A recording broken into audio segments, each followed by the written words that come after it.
बिस्मिल्लाहिर्रहमानिर्रहीम। We are discussing causes of micro evolution और causes में हमने कहा वो सारे फैक्टर्स जो हार्डी-विनबर्ग इक्विलिब्रियम को डिस्टर्ब करते हैं, they are the causes of micro evolution. So what is Hardy-Weinberg equilibrium? Hardy-Weinberg equilibrium, it was presented in 19 this principle was presented in 1908 by two English mathematicians, Godfrey H. Hardy and Wilhelm Weinberg. They were working independently, but they derived the same mathematical model, जिसे हम Hardy-Weinberg equilibrium कहते हैं. Hardy-Weinberg equilibrium में कहा गया था कि if certain assumptions, if certain conditions are met, evolution will not occur. अगर कुछ कंडीशंस को पूरा कर दिया जाए तो एवोल्यूशन नहीं होगा, लेकिन वो कंडीशंस ऐसी थी कि उन कंडीशंस को पूरा करना पॉसिबल नहीं था. इनका मानना था because the allelic frequencies will not change from generation to generation. जब अलीलिक फ्रीक्वेंसी में कोई चेंज नहीं आएगी तो फिर कोई जो एवोल्यूशनरी चेंजेस हैं वो भी प्रोड्यूस नहीं होंगी. ये assumptions सीन की हार्डी-वेनबर्ग इक्विलिब्रियम में कि पॉपुलेशन साइज लार्जर होना चाहिए इन्फिनिट, ताकि कोई जेनेटिक ड्रिफ्ट ना हो, कोई लॉस ना हो अलील्स का इंडिविजुअल डेथ की वजह से, जीन फ्लो, माइग्रेशन या इमिग्रेशन ना हो पॉपुलेशंस के दरमियान, कोई कभी म्यूटेशन ना हो, सारे इंडिविजुअल रैंडमली मेट करें with respect to their genotype, और कोई नेचुरल सिलेक्शन ऑपरेट ना कर रही हो. ये ऐसी कंडीशंस थी जो कंडीशंस नेचुरली अकरिंग पॉपुलेशन के अंदर पूरी नहीं होती, यानी उनमें म्यूटेशन भी हो रही होती है, जीन फ्लो, जेनेटिक ड्रिफ्ट, इसके अलावा नेचुरल सिलेक्शन, आर्टिफिशियल सिलेक्शन, ये सारे इवेंट्स चलते रहते हैं पॉपुलेशंस में.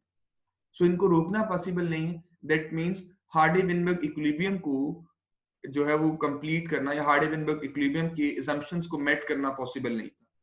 दैट मींस कि हार्डी-वेनबर्ग इक्विलिब्रियम अगर इस्टेब्लिश नहीं होगा, अगर ये इक्विलिब्रियम मेंटेन नहीं होगा तो एवोल्यूशन होके रहेगा. इट मींस एवोल्यूशन को रोका नहीं जा सकता. एवोल्यूशन एक इनएविटेबल प्रोसेस है. Allele and genotype frequencies in a population tend to remain constant in the absence of disturbing factors. ये एक और स्टेटमेंट है, एक और वे है इसको स्टेट करने का कि अगर ये डिस्टर्बिंग इन्फ्लुएंसेस ना हो तो जीन फ्रीक्वेंसी सेम रहेगी और एवोल्यूशन नहीं होगा, और हम इन डिस्टर्बिंग इन्फ्लुएंसेस को, इन डिस्टर्बिंग फैक्टर्स को खत्म नहीं कर सकते. It includes non-random mating, mutations, selection, limited population size, random genetic drift, gene flow. ये सारे फैक्टर्स या माइग्रेशन वगैरह, ये सारे फैक्टर्स डिस्टर्बिंग होते हैं जो जीन फ्रीक्वेंसीज को इन्फ्लुएंस करते हैं. कैसे? हार्डी-वेनबर्ग का ये मानना था कि अगर कोई सी दो अलील्स किसी एक लोकस पे हम बात कर रहे हो, एक डोमिनेंट अलील है उसकी फ्रीक्वेंसी आप ले लें और एक रिसेसिव अलील है उसकी फ्रीक्वेंसी ले लें, तो उनका सम इक्वल होना चाहिए 1 के. फॉर एग्जाम्पल रेड और आप कह लें व्हाइट कलर के फ्लावर्स हैं. रेड कलर के फ्लावर की जीन है P, व्हाइट कलर के फ्लावर्स के लिए जो अलील है वो है Q. अगर 100 फ्लावर्स हैं तो उसमें 70 फ्लावर्स रेड कलर के हैं, या हम कहते हैं कि जो P की फ्रीक्वेंसी है वो 0.7 है 70% में से, और जो Q की फ्रीक्वेंसी है वो 0.3 है, तो P plus Q must be equal to 1. इनकी फ्रीक्वेंसी किसी भी लोकस पे सेम होनी चाहिए. लेकिन ये तो सिर्फ अलील के लिए ना.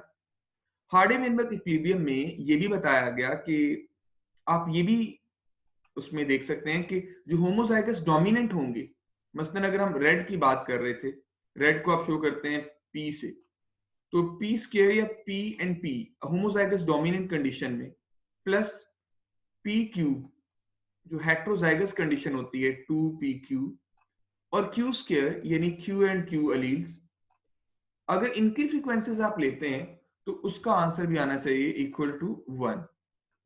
इसको आप कैसे प्रूव कर सकते हैं? चलिए एक एग्जांपल लेते हैं कि हमारे पास किसी जगह पे 100 प्लांट्स हैं, उसमें फ्लावर कलर की आपने बात की.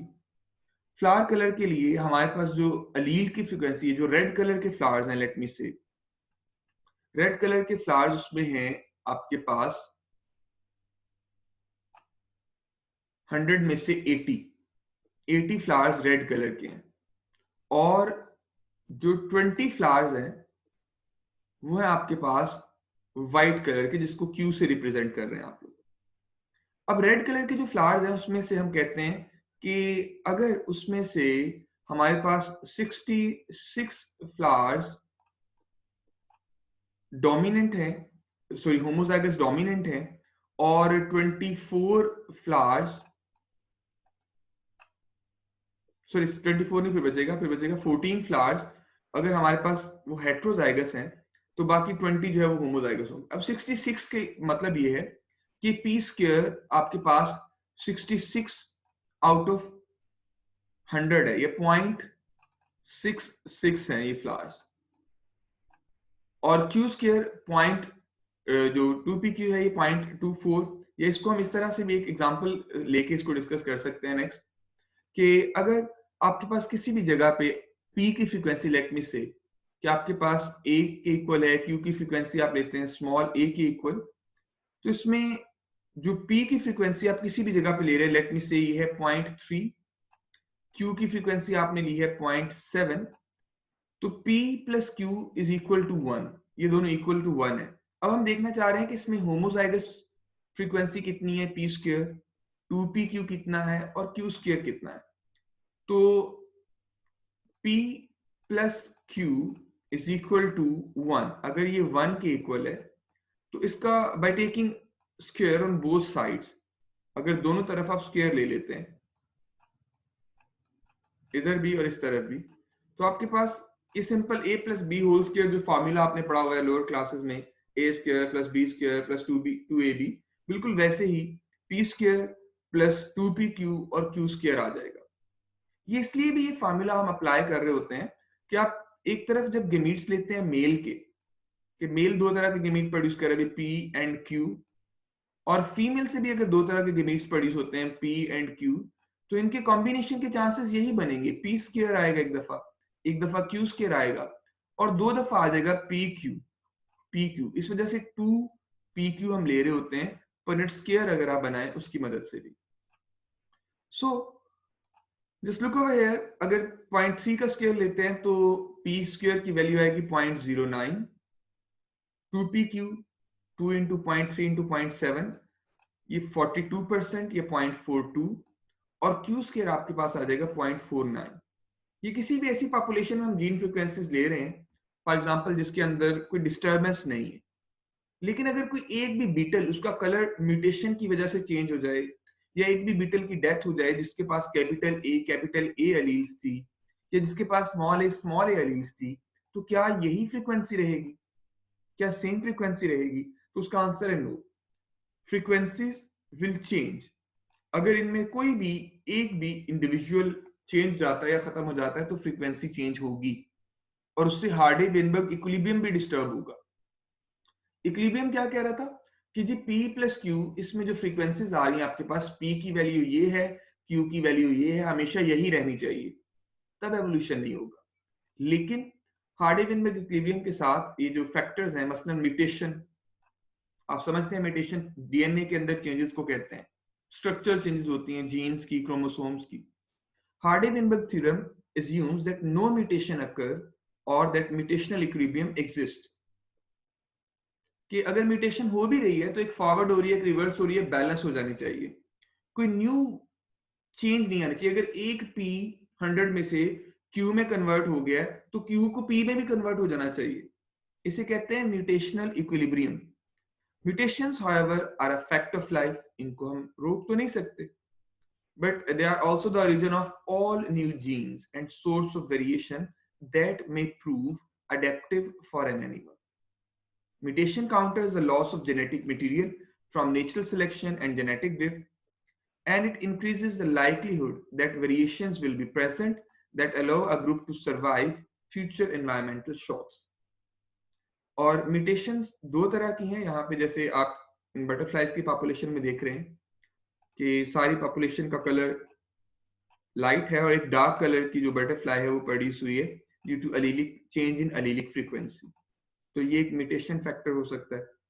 म्यूटेशन हमेशा एडिशनल नहीं होती क्योंकि न्यू चेंज हो या मॉडिफाई हो, इट्स सम टाइम डिलीटरस, बल्कि मोस्ट म्यूटेशंस दे आर डिलीटरस, और some may be neutral or harmful in one environment and help an organism to survive in another environment.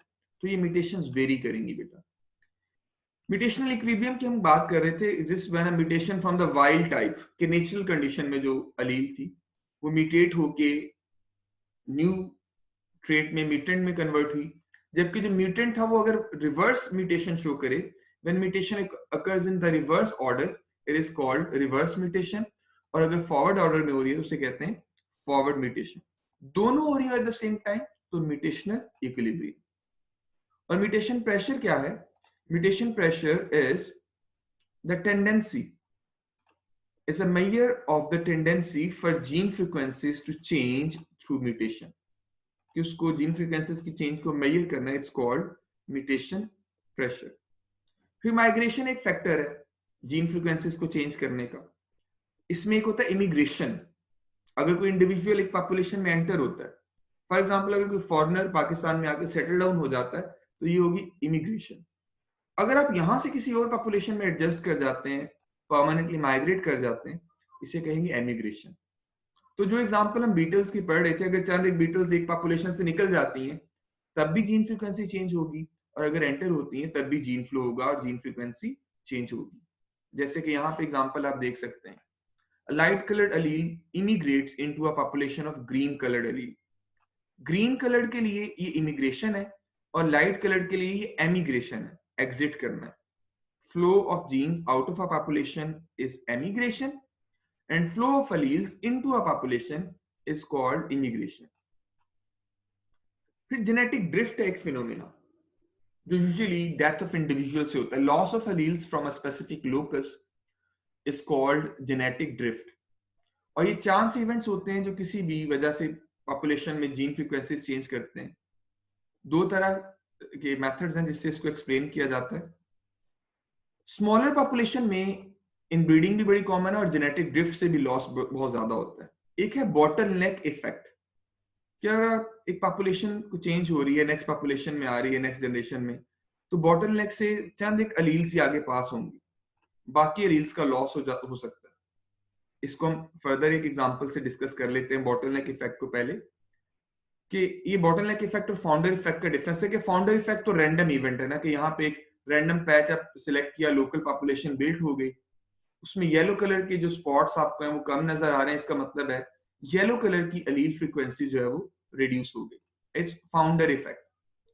Bottleneck effect में भी आप देखें ब्लू, पर्पल या दूसरे कलर्स हैं, लेकिन वो पर्पल कलर किसी वजह से नहीं आ पाए कि वो लोअर साइड पे थे। ये कैसे होता है? अगर आप देखते हैं बॉटलनेक इफेक्ट को कि किसी जगह पे 25 डिफरेंट अलील्स हैं, फॉर एग्जांपल पर्टिकुलर जीन के किसी पॉपुलेशन में, इन एनिमल्स की आप कह लें किसी डिजीज इन्फेक्शन से या किसी भी प्रॉब्लम से डेथ हो गई, और बाकी जो सरवाइव कर रहे थे वो सिर्फ बचे 4, D, J, L and M। इनको फिर से मौका मिला रिप्रोड्यूस करने का, एनवायरमेंट ने इनको लिफ्ट प्रोवाइड किया और दोबारा से इनकी पॉपुलेशन एक्सपेंड कर गई। लेकिन वो जो नैरोइंग इफेक्ट हुआ था, ABCD या ABC या UVWXYZ जो गायब हो गए थे, वो अलील्स इस पॉपुलेशन में आपको नजर नहीं आएंगे। That's called bottleneck effect. कि जो अलील जाया हो जाते हैं, जो खत्म हो जाते हैं किसी इंडिविजुअल की डेथ के साथ, वो दोबारा से ऐड नहीं होते, उनका लॉस हो जाता है, and that's a genetic drift. ये भी कॉज है माइक्रो एवोल्यूशन की, और ये भी हार्डी-विनबर्ग इक्विलिब्रियम को डिस्टर्ब करेगा। फिर होती है एक नॉन रैंडम मीटिंग। ये भी बड़ा इंपॉर्टेंट फैक्टर है कि सर्टेन इंडिविजुअल ऑर्गेनिजम्स के जो आपके लिए मेट करते हैं, बाकी इंडिविजुअल जो है वो कम मेटिंग करते हैं, मेट नहीं कर पाते, जिससे जीन पूल डिस्टर्ब होता है। मसलन ये बीटल्स के 3 कलर्स यहाँ पे शो किए गए हैं। अगर सिर्फ यही बीटल्स मीटिंग करती हैं, बाकी बीटल्स के साथ मीटिंग नहीं होती, जो नेक्स्ट पॉपुलेशन होगी उसमें ये वाली एलील्स, लाइट कलर लीड्स पास नहीं होंगी। It's called selective meeting. ये रैंडम मीटिंग नहीं है, ये है नॉन रैंडम मीटिंग। इससे भी जीन फ्रीक्वेंसी पे असर पड़ेगा और जीन फ्रीक्वेंसी चेंज होगी। जैसे कि ये नॉन रैंडम मीटिंग के हवाले से या एक सिलेक्शन भी है। अगर सिलेक्शन होती है, ये डिफरेंट आप अलील्स देख रहे हैं होमोजाइगस फॉर्म में, हेटेरोजाइगस फॉर्म में, होमोजाइगस रिसेसिव फॉर्म में। अगर ये रिसेसिव फॉर्म किसी वजह से सिलेक्ट नहीं हो पाती, नेचुरली आर्टिफिशियल वे में, अगर डार्क कलर बटरफ्लाइज को ही सिलेक्ट किया जा रहा है, वही बच रहे हैं, लाइट कलर जो है वो किसी वजह से खत्म हो रहे हैं, उनकी सिलेक्शन हो रही है आर्टिफिशियल या नेचुरल भी, तो ये भी एक फैक्टर होता है एलील फ्रीक्वेंसी को चेंज करने का, इससे भी एलील फ्रीक्वेंसी जो है उसमें चेंज आएगी. So all these are the factors which can change Hardy-Weinberg equilibrium and they can also cause microevolution. इसमें आपने सबसे पहले म्यूटेशन की बात की कि म्यूटेशन हार्डी-वेनबर्ग इक्विलिब्रियम को चेंज करती है और माइक्रोएवोल्यूशन कॉज करती है. उसके बाद हमने बात की म्यूटेशनल इक्विलिब्रियम की, माइग्रेशन या जीन फ्लो ये भी चेंज कर रहा होता है. फिर नेचुरल सिलेक्शन, आर्टिफिशियल सिलेक्शन. अच्छा, कि यहाँ पे टर्म थी न्यूट्रल सिलेक्शन. ये क्या है भाई? Gene frequencies are changing independently of the natural selection. Genetic drift is also called neutral selection, कि न्यूट्रलाइज कर रहा होता है समटाइम. सो ये जो नेचुरल सिलेक्शन उसके इफेक्ट को न्यूट्रलाइज भी कर सकता है. So that's why it is known as neutral selection. तो ये हमारे पास डिफरेंट फैक्टर्स हैं और कॉजेज हैं माइक्रोएवोल्यूशन के. It's an important topic which will be discussed as a base for other topics as well. Thank you so much, thank you for listening. अगर कोई question है यहाँ तक तो प्लीज डिस्कस कीजिए.